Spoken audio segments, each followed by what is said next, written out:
Boa tarde, irmãos. Estamos em casa, né? Como todos vocês também estão em casa. E o Farol está em casa. Nossa igreja está em casa, como as demais igrejas. E hoje nós temos o nosso dia de jejum nacional pela nossa nação. E isso traz alegria àqueles que estão ligados no que está acontecendo nesse tempo. É tempo de clamor, é tempo de oração. E eu creio que o Senhor está fazendo grandes coisas na vida de cada um de nós nesse tempo, na vida da igreja brasileira e na nossa nação. Nós vamos ver a resposta disso tudo que nós estamos vivendo. E apesar de estar em casa, com recurso na tecnologia, a gente pode se falar, né? A gente pode ver uns outros pela tecnologia. Isso é bênção de Deus para nós. Mas diante disso tudo que a gente tem vivido, o que eu queria deixar para você? Eu queria te dizer, irmã, que Deus está no controle de tudo, né, povo? Deus está no controle de tudo. A gente sempre fala isso na igreja. Deus está no controle de todas as coisas. Deus é soberano. Não existe nada que aconteça que foge ao controle de Deus. Os olhos do Senhor passeiam por toda a terra. É Ele que faz, é Ele que desfaz, é Ele que levanta, é Ele que abate. Então, assim, isso tem que estar firme no nosso coração. Se eu não tiver no coração a confiança que o meu Deus, o Deus que eu sirvo, o Deus que eu conheço cada dia mais, o Deus que me salvou, que está no controle de tudo, eu vou acabar entrando em aflição, em pânico. E esse pânico não está de acordo com a fé que a gente professa. Então a gente precisa entender que Deus está no controle. Deuteronômio 32, deixa eu ler para você. Deuteronômio 32 diz assim, 32 versículo 39. Olha que palavra. Isso foi um cântico de Moisés. Mas olha que palavra. Vede agora que eu sou, eu somente, e mais nenhum Deus além de mim. Eu mato e eu faço viver. Eu firo e eu saro, e não há quem possa livrar alguém da minha mão. Ou seja, irmãos, soberania de Deus, é ter o controle absoluto de tudo. Ele tem o controle.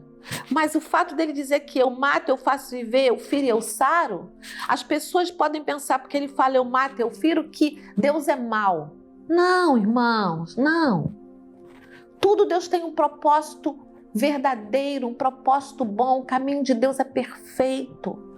Ele sabe o que fazer e como fazer. Ele tem o tempo e o modo de fazer. Eu creio pessoalmente que o que nós estamos vendo agora, essa pandemia, é um dos sinais da vinda de Jesus.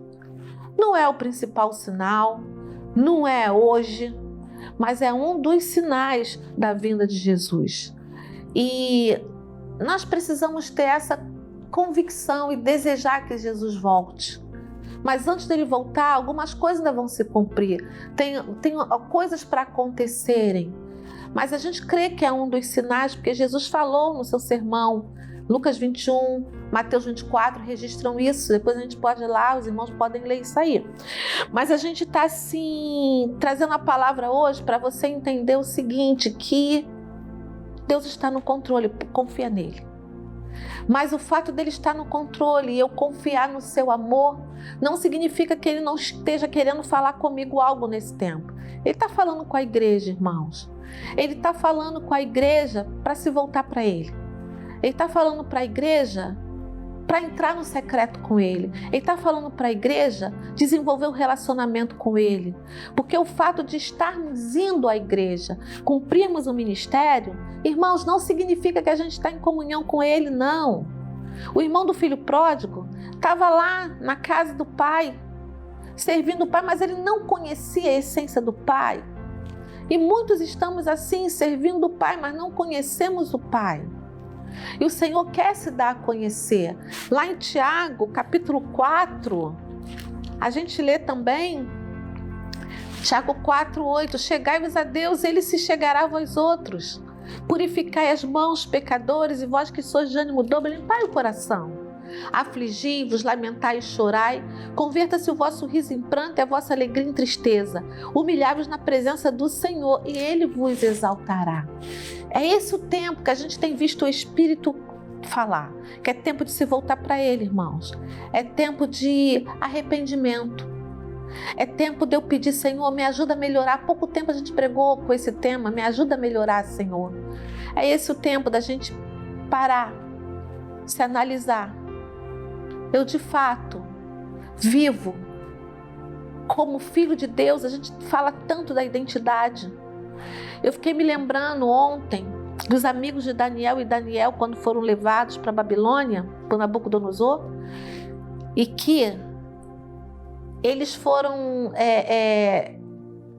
como é que a gente pode dizer, incentivados, orientados a fazer uma dieta do rei, a comida do rei para ficar mais forte. Mas ali, logo no início, Daniel resolveu firmemente no seu coração não se contaminar. Mas no desenrolar do livro, a gente vê que é muito mais além de fazer uma dieta que não envolvia a comida do rei. A gente vê os 3 amigos de Daniel, 3 jovens irmãos, 3 jovens, que foram levados para uma outra nação, foram viver lá no palácio do rei, aprender daquela cultura, aprender tudo relacionado àquela cultura, àquela nação. Mas chegou no momento que Nabucodonosor levanta uma estátua dele e quer que eles adorem essa estátua. Mas eles se posicionaram numa firmeza. Nabucodonosor pergunta: quem é o Deus de vocês que pode livrar vocês das minhas mãos? E eles disseram: nós não podemos te responder, nós não precisamos te responder. Se o nosso Deus quiser nos livrar, Ele vai nos livrar. Senão, fique sabendo, ó rei, que nós não vamos nos prostrar. Então, irmãos, eles estavam longe de casa. Eles estavam longe de Jerusalém, longe do lugar deles de adoração. Eles não tinham uma igreja perto para ir. Mas no espírito deles havia esse desejo de ser fiel ao Senhor em qualquer lugar. Eles manifestaram a fidelidade de Deus fora do ambiente de vida deles. Hoje nós não estamos lá no palácio de Nabucodonosor, mas nós estamos dentro da nossa casa. Mas será se na nossa casa nós temos manifestado essa firmeza em Deus? Será se nós temos manifestado o nosso caráter de filho de Deus? É isso que o Senhor mais deseja, que nós sejamos parecidos com Ele. É isso que nós precisamos, é essa nossa luta hoje. E para isso, eu preciso parar e me avaliar. Ver o que é em mim que eu preciso mudar. Eu preciso ser uma esposa melhor, um esposo melhor, um filho melhor, um servo de Deus melhor. Eu amo o Senhor de todo o meu coração, de fato. Ou simplesmente eu o sirvo com a motivação da minha alma. Então, irmãos, o Senhor está mexendo em tudo. Eu tenho certeza que quando nós voltarmos para a igreja e a gente perguntar a cada um qual a experiência que cada um teve, o que o Espírito falou em cada um de nós vai ter algo para falar, porque eu tenho muita coisa para falar, que o Senhor está mostrando e está trabalhando na minha vida. Ontem eu ouvi minha filha falar de coisas que o Senhor está falando com ela, que ela se viu agora de uma maneira que antes ela não via, mas ela percebeu nesse tempo de quarentena. Então eu creio que o Senhor está trabalhando sim a nosso favor. Ele está trabalhando, e quando tudo isso acabar, como todos têm dito, não vai ser a mesma coisa, porque nós estamos tendo a oportunidade de mudança. Só não vai, irmãos, mudar quem não quiser, porque o Senhor está bradando, o Senhor está falando, o Senhor nos ama, não é? E que a gente possa, como a gente leu agora em Tiago, se nós não chegarmos a Ele, Ele se chegará. A palavra fala: purifica as mãos. A palavra fala: limpa o coração. Então, assim, nossas atitudes, os nossos sentimentos, como estão, né? Eles se manifestam, as nossas atitudes se manifestam de uma maneira que vem declarar quem nós somos de fato em Deus.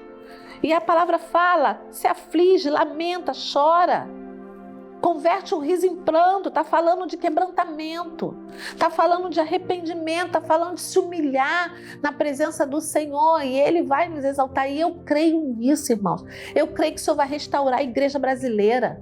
Eu creio que tantas promessas de avivamento que Deus tem para o Brasil e de usar o Brasil, que a chama do próximo avivamento sairia do Brasil, eu creio nisso. Eu creio, é lindo ver a igreja na rua orando, os movimentos de oração nas igrejas, na internet. A gente vê que o Espírito está trabalhando, está falando a mesma coisa através das pessoas. Então que nós possamos crer que esse é o desejo de Deus para nós. Essa quarentena, ela é um tempo precioso, que a gente possa saber administrar esse tempo, remir o tempo. Vamos remir o nosso tempo. Porque nós estamos sendo roubados no tempo. Eu penso assim, sabe, irmãos? Nós estamos sendo roubados no tempo de muitas maneiras. O nosso tempo estava indo com coisas que não traziam nenhum benefício, não nos enriqueciam, pelo contrário, nos empobrecia. Mas o Senhor, Ele tem nos ajudado a resgatar muitas coisas, resgatar valores, resgatar princípios, estabelecer fundamentos. É esse tempo que nós estamos agora, de voltar. E eu creio nisso. E para a gente encerrar, eu quero ler com você o Salmo 46, o final do Salmo 46. Salmo 46, no finalzinho, diz assim... Versículo 7. O Senhor dos Exércitos está conosco, aleluia. O Deus de Jacó é o nosso refúgio. Vinde, contemplai as obras do Senhor, que assolações efetuou na terra. Ele põe termo à guerra até aos confins do mundo. Quebra o arco e despedaça a lança. Queima os carros no fogo. Aquietai-vos e sabei que eu sou Deus, aleluia. Sou exaltado entre as nações, sou exaltado na terra. O Senhor dos Exércitos está conosco, o Deus de Jacó é o nosso refúgio. Esse salmo, o salmista fala, Deus é o nosso refúgio e fortaleza, socorro bem presente nas tribulações. Por isso nós não temeremos, ainda que a terra se transtorne e os montes se abalem. A palavra para a gente é não temer. A palavra para a gente é Deus está conosco. O salmista fala, Ele põe termo à guerra até os confins do mundo. Ele quebra o arco, Ele despedaça a lança, Ele queima os carros no fogo. Isso fala de soberania, isso fala de poder de Deus, isso fala de domínio, governo e controle de Deus sobre todas as nações. Ele põe termo à guerra. Tudo acontece do jeito que Ele permite. Aí Ele nos diz, aquietai-vos, aquietai-vos. Vai sentir medo, os montes podem se abalar, mas pode se aquietar, porque eu sou Deus e eu serei exaltado. Assim como os amigos de Daniel foram para a fornalha, Deus não os livrou da fornalha, os livrou na fornalha. O Senhor os livrou na fornalha. E o Senhor aproveitou aquela situação para mexer em Nabucodonosor, e ele teve que confessar que o Deus de Sadraque, Mesaque e Abidnego era o Deus Todo-Poderoso. Então, o que nós estamos vivendo, no final de tudo, as nações exaltarão o nome do Senhor, e mesmo aquele que ainda não o confessa, que não consegue ver isso, no final de tudo, vai ver e vai entender que o Senhor é soberano sobre tudo e sobre todos. Nele, nós, o seu povo, pequeno rebanho. A palavra fala que nós somos um pequeno rebanho e que Ele se deu a conhecer para nós, o seu povo, podemos desfrutar e descansar nessa palavra, irmãos. Aquietai-vos e sabei que eu sou Deus. Então, Farol, vamos entrar nessa palavra de descanso. Vamos aquietar o nosso coração, saber que o Senhor é Deus, está no controle, vai conceder vitória ao seu povo, está à frente de tudo que está acontecendo. Esse vírus não vai além do que o Senhor determinar. ele tem um tempo, porque o Senhor põe termo, o Senhor põe fim, o Senhor põe limite. Nós cremos assim, dessa maneira, porque é assim que a palavra nos ensina. Então, o Senhor é conosco. Amém? Amo vocês, saudades. Deus abençoe. Logo mais estaremos com os pastores Francisco e Simone, com a Denise, que é a líder de intercessão da igreja. Nós estaremos na igreja em oração por tudo isso e orando por nós. E você continue orando pela nossa nação, ore pela igreja brasileira, pela igreja mundial, pela nossa igreja, ore pela sua vida, pela sua família, para nesse tempo Deus alinhar na nossa família. Tudo precisa ser alinhado. Deus abençoe você. Que o amor de Deus, a graça e a paz do nosso Senhor e Salvador Jesus Cristo e a doce comunhão com o Espírito Santo de Deus esteja sobre a nossa vida, a nossa casa, sobre a igreja do Senhor, sobre a nação brasileira, as nações do mundo e sobre Israel, hoje e para sempre. Amém. Deus te abençoe. Amo cada um de vocês.